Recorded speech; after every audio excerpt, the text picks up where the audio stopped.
Empieza Citas, una nueva conversación para desafiarnos. Quédate.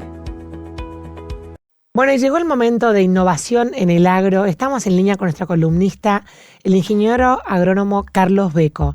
Bienvenido, Carlos, a Citas. ¿Cómo estás? Soy Elisa, te saludo. ¿Cómo andás? Hola Elisa, ¿qué tal? ¿Cómo están? La verdad, un placer estar acá nuevamente con ustedes para hablar de un tema apasionante para mí. Bueno, el título de la columna de hoy, acá estamos con Angie para hacerla, es Quo Vadis Nitrógeno.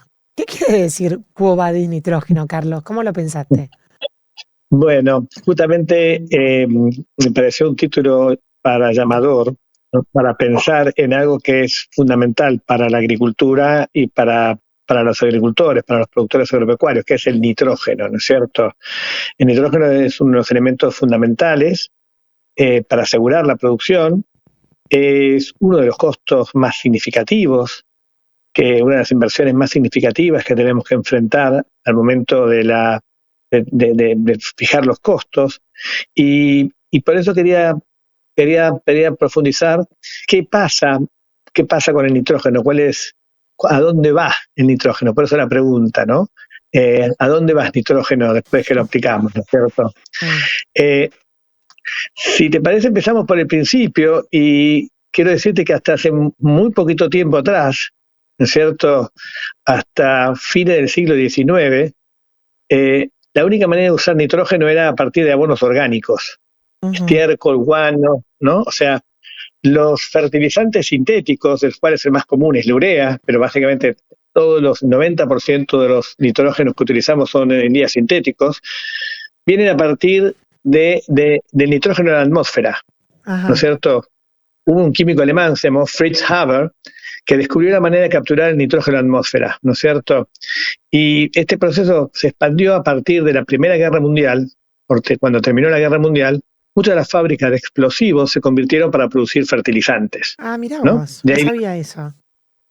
El nitrógeno viene del aire. El nitrógeno fundamentalmente que utilizamos hoy viene del aire. Gran parte del nitrógeno viene del aire, pero para utilizarlo, el proceso de este alemán requería mucha temperatura y mucha presión, ¿no es cierto? Requiere mucha energía. Por ejemplo, la urea se fabrica en Argentina, en el polo petroquímico de Bahía Blanca, y eso requiere enormes cantidades de energía para fijar ese nitrógeno de la atmósfera, ¿no?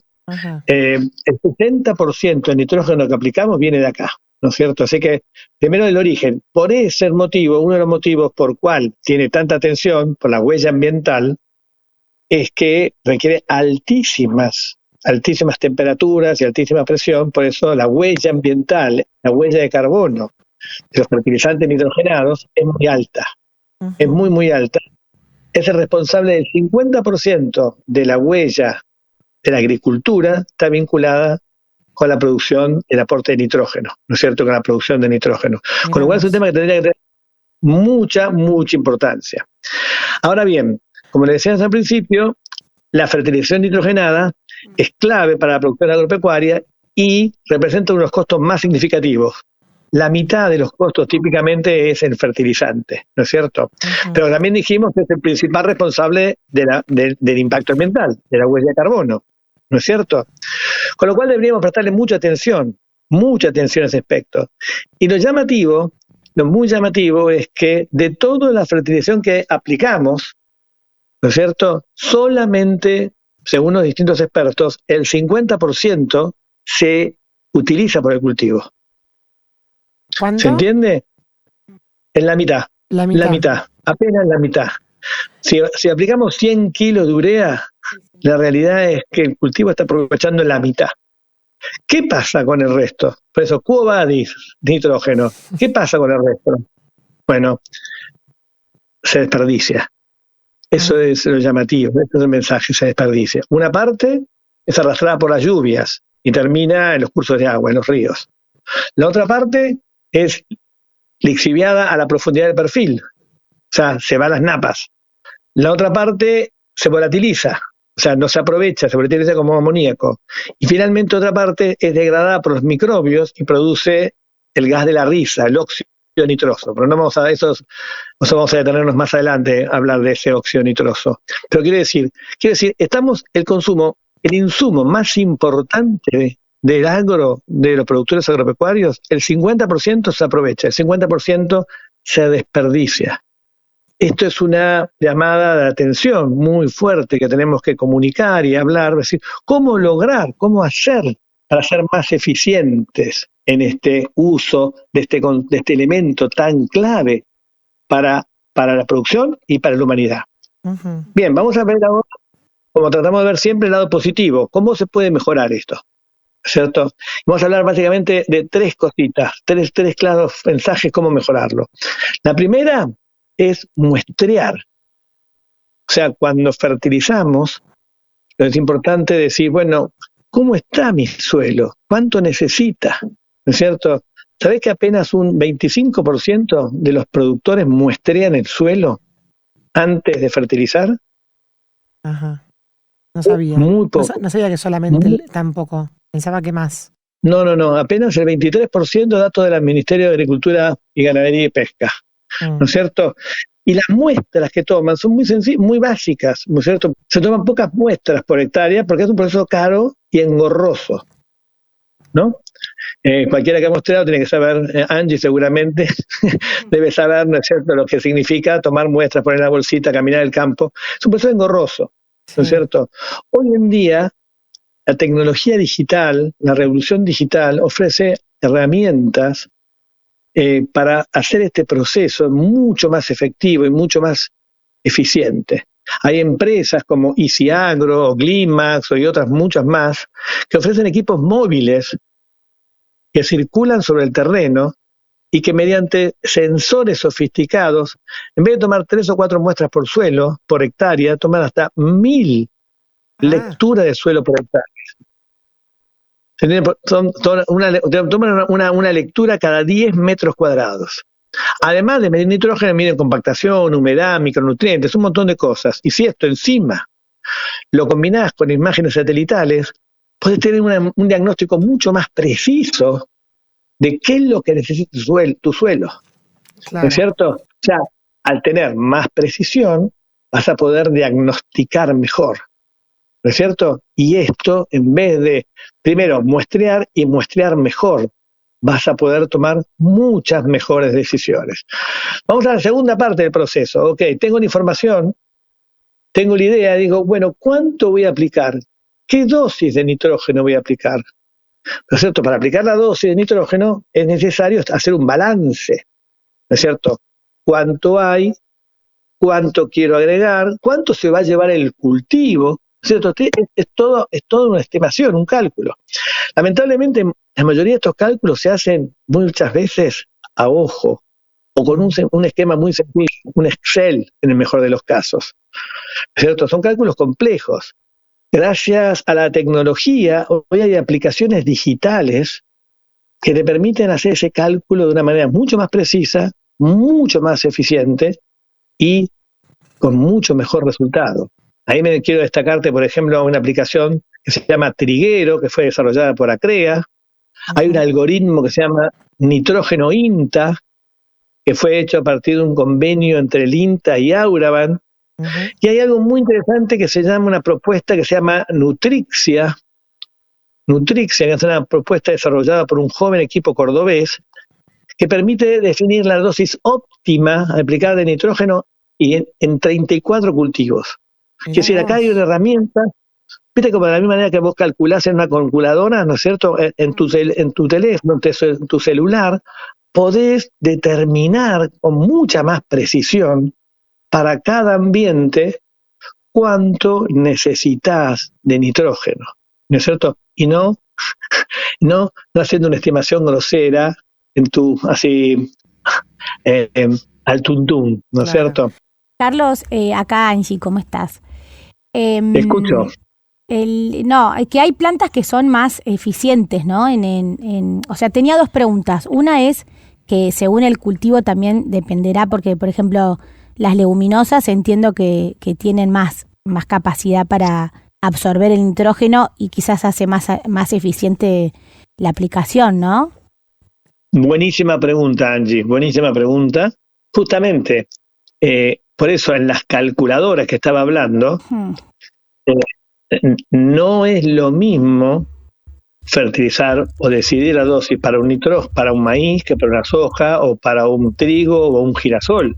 Cada planta es diferente, cada ambiente es diferente, y además es un poco también de expectativa. Si yo estoy apuntando, estoy imaginando un cultivo de mucho rendimiento, tengo que aplicar más. Si tengo un cultivo de menor expectativa, tengo que aplicar menos. Entonces, esta decisión de decir cuántos kilos voy a fertilizar es fundamentalmente tomarla con todas las herramientas posibles, con toda la información posible, y no solamente, ¿no es cierto?, como diciendo con la rutina de decir, bueno, voy a aplicar 100 kilos de nitrógeno. ¿Se entiende el concepto? Ahora, si la eficiencia es del 50%, o sea, ¿de qué forma? O sea, porque si uno baja la aplicación de nitrógeno, le va a llegar menos. O sea, como que no se puede bajar la cantidad. Digamos, No, justamente. Un aspecto muy importante, que no es que estamos aplicando mucho, estamos aplicando poco, ¿no es cierto? Estamos aplicando, pero por más poco que apliquemos, si no lo aplicamos bien, claro, no es un problema de sobreaplicación, es un problema de eficiencia de la aplicación. Y de por ahí no utilizar cierto? Estas herramientas que traes como para conocer más, y en base a eso decidir la receta para cada lote. Exactamente. Claro. Exactamente. El primero es muestrear bien, porque a veces yo digo, este lote está bien, pero no está tan bien, o esta parte del lote está bien, ¿no es cierto? Entonces, primero tengo que entender, conocer mi lote, ¿no es cierto? Conocer mi lote como lo hablamos siempre. La segunda parte es hacer el cálculo preciso, ¿no? Decir, ¿cuánto necesito en realidad? Y no tirar de menos ni tirar de más. Tercer aspecto es justamente algo que venimos hablando hace mucho, es romper la dictadura de la dosis por hectárea, ¿no? Y hoy en día hay herramientas que permiten la fertilización variable, ¿no es cierto? Herramientas que están accesibles para poder aplicar una dosis dependiendo de dónde estamos en el lote y en el lugar, ¿no es cierto? No es igual aplicar los 100 kilos de nitrógeno en todo el campo, ¿no es cierto? En algunos lugares donde, por ejemplo, en la loma o en las zonas más fértiles, podemos aplicar más porque va a ser más aprovechado. En las zonas donde son más riesgosas, más vulnerables, no tengo que aplicar la misma cantidad, ¿se entiende? Entonces tengo que ser más eficiente en la manera de hacerlo. Claro. Ahora, Carlos, escuchándote hablar, y si algún productor escucha esta columna, por ahí tiene como un prejuicio o como una resistencia a creer que es complejo, y quizás, como vos decías recién, hay aplicaciones desarrolladas para que se apliquen fácilmente esta información. Es como muy concreta el impacto de la decisión con tanta información de inteligencia artificial aplicada en el campo, ¿no? Creo que los beneficios para el productor son casi inmediatos porque, como decías vos, es el 50% del costo de la implantación y del cultivo. Definitivamente. Lo marco acá porque es una de las áreas donde los beneficios se ven más contundentemente, ¿no es cierto? Porque es un costo muy importante para los productores, y quiero enmarcar que hay muchas posibilidades de mejoras, y a mí quiero decir mejoras para el bolsillo y mejoras para el ambiente. O sea, porque acá el concepto que es importante es decir, cuando fertilizo de más o cuando no aprovecho lo que estoy fertilizando. Cuando fertilizo de más no quiere decir que apliqué estoy aplicando poca dosis, pero lo hago de manera ineficiente. Lo que se desperdicia afecta a mi bolsillo y afecta tremendamente el ambiente. Entonces, acá hay un claro ejemplo de win-win, ¿no?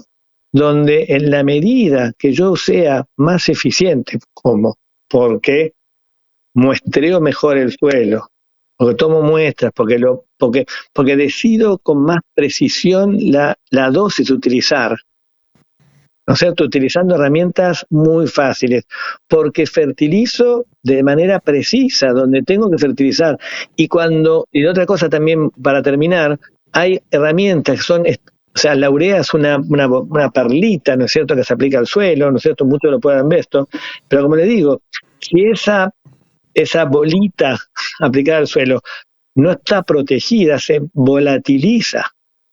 Claro. Entonces hay soluciones como estabilizadores que se agregan, son pequeñas mejorías que permiten evitar la volatilización y que controlan la liberación de ese nitrógeno. ¿No es cierto? Quiere decir, un aspecto fundamental para el agro, la fertilización, un costo muy significativo para los agricultores, ¿no es cierto? Representa realmente el 50% de los costos muchas veces. ¿Cómo, gracias al uso de la tecnología, podemos ser mucho más eficientes, podemos contribuir a mejorar nuestro negocio y también a minimizar el impacto ambiental de nuestra actividad? Por eso, me parece un tema muy importante para tener presente, para hablarlo y para darle a conocer que hay muchas herramientas que pueden hacer nuestra agricultura mucho más eficiente. Carlos, si alguien está escuchando esta columna y quiere avanzar sobre el tema, ¿qué es lo primero que le dirías qué aplicación se baje, qué mire, a dónde lea, qué puede hacer? Mira, es muy importante que se asesore por un ingeniero agrónomo, ¿no es cierto? Esto es un área donde... Sí, la agronomía, la profesión. La agronomía es fundamental y hay excelentes profesionales que están dedicados a esto. O sea, esto es fundamental y que les preste atención. Después, hay cosas, por ejemplo, estas plataformas que te estoy diciendo son, por ejemplo, el triguero desarrollado por Acrea, se lo puedes encontrar y lo puedes bajar. O la aplicación NINTA de INTA y Auraban, ¿no es cierto? O la propuesta Nutrixia. Son plataformas muy sencillas, ¿no es cierto?, que te van a ayudar a definir la dosis óptima. Claro, perfecto. ¿No es cierto? Te van a decir, o sea, y vas a dar cuenta capaz que entonces es tomar decisiones, como decimos siempre, en base a datos, ¿no? La otra cosa es muestrear, ¿no es cierto? La otra cosa es muestrear el suelo. O sea, realmente muchas veces es una tarea compleja, pero es imprescindible. Y hay herramientas, como decía, que permiten hacer muestreos mucho más sofisticados y mucho más precisos. Tienen un costo, sin duda, pero son más que compensados en la medida que todos estamos tomando mucho mejores decisiones. Claro. ¿No? Para empezar, empezaría con un ingeniero agrónomo, pero con una mirada también, me parece importante la mirada del agro, y empezar a decir que lo que yo desperdicio no es solamente un costo para mí, es un costo para el sector y es un impacto en el ambiente. Entonces, esa mentalidad me parece muy importante. Claro, como ampliar la responsabilidad. Exactamente, Elisa, eso me parece que es importante, Elisa. El hecho de decir, yo tengo que ser responsable porque todo nitrógeno que no se aprovecha no es que es inerte, es neutro. Sí. No es que desaparece, queda en algún lado. No es que desaparece, en algún lado se va, ¿no es cierto? Por eso la pregunta era, Cuba, nitrógeno, ¿a dónde te vas? ¿No es cierto? Tengo que asegurarme que utilizar en lo máximo posible de ese nitrógeno. Carlos Becco, muchísimas gracias por otra gran columna. Bueno, muchas gracias a vos, Elisa, por ayudarnos a hablar de estos temas. Y Angie, un placer. Muchas gracias. Hasta la próxima, nos vemos. Adiós. Hasta luego, gracias. Bueno, y así pasaba el especialista en innovación en el agro, Carlos Becco, hablando de dónde se va el nitrógeno que no se utiliza. Si te gustó esta conversación, seguinos.